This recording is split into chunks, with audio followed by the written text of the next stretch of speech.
SVM is a supervised machine learning technique that may be used for both classification and regression. Though we also state regression problems, categorization is the best fit.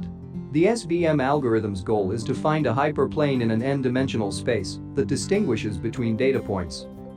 What is a support vector machine, and how does it work? The support vector machine algorithm's goal is to find a hyperplane in an n-dimensional space, n the number of features that distinguishes between data points. There are numerous hyperplanes from which to choose to split the two groups of data points. Our goal is to discover a plane with the greatest margin, or the greatest distance between data points from both classes. Maximizing the margin distance gives some reinforcement, making it easier to classify future data points. Support vectors and hyperplanes are decision boundaries that aid in data classification. Different classes can be assigned to data points on either side of the hyperplane. The hyperplane's dimension is also determined by the number of features.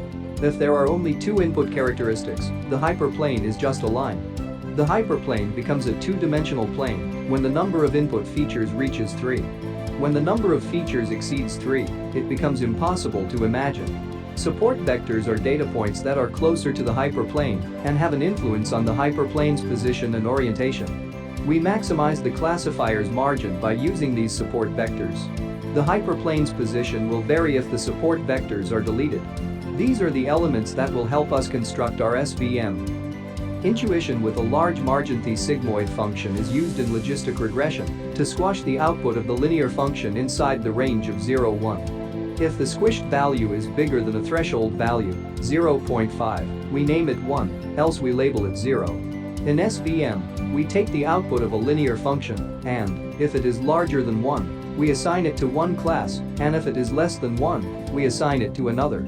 We get this reinforcement range of values -1, 1, which functions as margin because the threshold values in SVM are modified to 1 and -1.